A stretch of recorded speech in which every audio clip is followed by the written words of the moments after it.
Mikel, good to see you. Hello. 2 big wins following the international break, so you must feel in a good place heading into Sunday. Yeah, 2 very important wins. Very good feeling about the games as well, and preparing for a big match for Sunday. Ben White, Bukayo Saka and Martin Ødegaard missed the trip to Spain in midweek. Have they got any chance of featuring on Sunday? If there is a chance, it will be after tomorrow's session, because they haven't done anything yet, so we will have more information tomorrow. And just to check, Mikel Merino and Viktor Gyökeres picked up head injuries on Tuesday. Are they absolutely fine? Yeah, they are fine. They will be available. William Saliba, an unused substitute on Tuesday. Can we expect him to come straight back into the starting level on Sunday? Let's see. Obviously, he's been carrying an injury. He's done really well to be available for the last match, and he's really pushing it. So we'll decide tomorrow what's the best start. And today the club announced a number of changes at a boardroom level. Will that have any impact on what you do here on a day-to-day basis? No, well, there have been quite a lot of changes since I arrived at the club. First of all, obviously, Tim is leaving, and I would like to say a few words, because he's been someone that I really enjoy working with. I think he has a tremendous contribution for everything that we've done over the last few years. Then on Rich, congratulations, obviously, because it's a massive role to be the CEO of this football club. And then welcome to the new members of the board. That hopefully they're going to make us better and help us and bring ideas and support and make this club much better. It ultimately stands on Joe's decision. They've been incredibly supportive, so we move on again. And finally, for me, it's still very, very early in the season, but just how significant is this match in terms of the title race, in terms of staying close to Liverpool and potentially building a gap to Manchester City? Yeah, it's about winning again and creating, another good moment for us. Consistency, competing against one of the best teams, obviously, in the world, and good test for us to see our level as well. Go to Niv from PRP. Hi. Good afternoon. You know Pep Guardiola probably better than all of us in this room.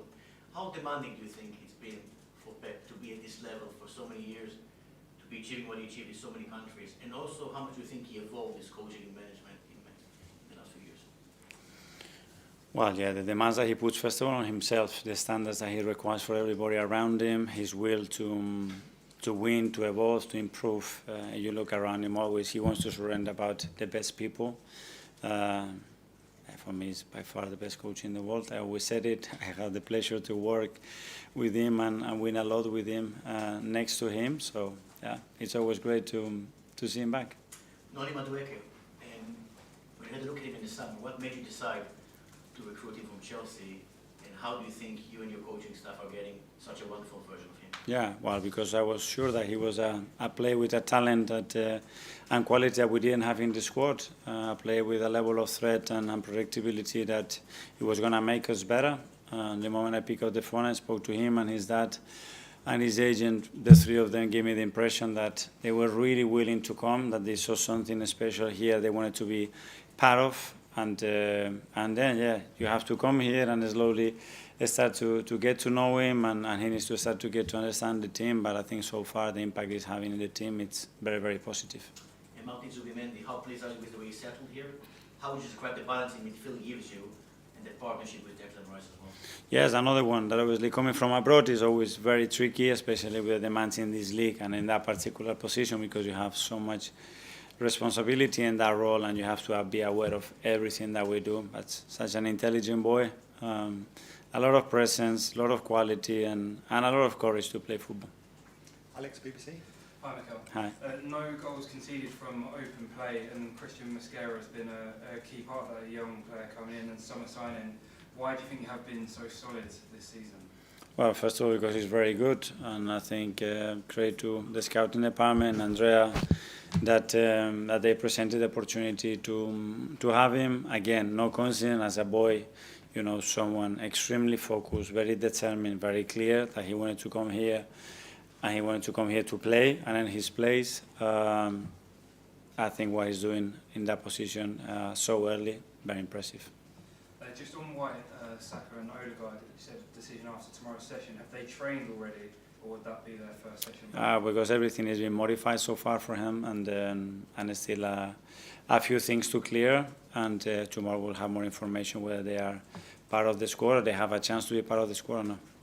We've spoken about the evolution of football and how the style is changing. A lot more teams going more direct. Are you expecting a different type of game than usual against Manchester City on Sunday? There will be moments, but it has been in the past as well in the last few years, and obviously they have certain different qualities, especially in the back line, and since they recruited Erling as well, they always modified a few things because of the quality of individual, which is normal, and there is a tendency in football, especially because there is as well all the tendencies in the way teams are defending that obviously has certain implications to how teams react to that.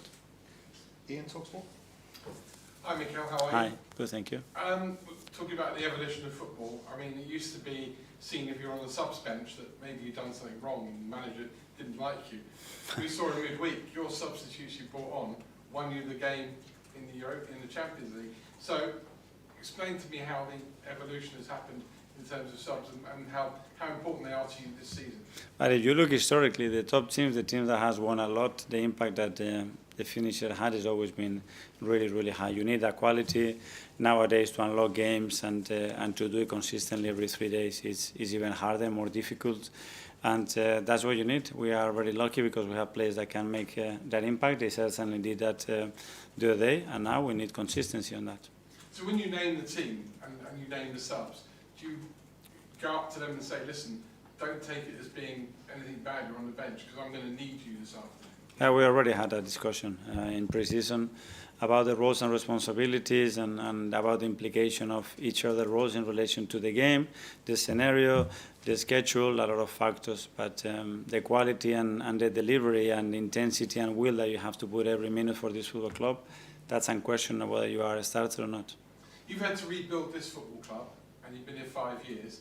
Is Pep having to rebuild Man City after all their successes, and do you think he's anywhere near that now? Well, I don't know, that's a question for him, but obviously what he's already done in this league is unprecedented. The level that he's put the standards in the league, in my opinion, unprecedented. And maintaining those levels for 10 years is already something incredible, and the demands are there for him.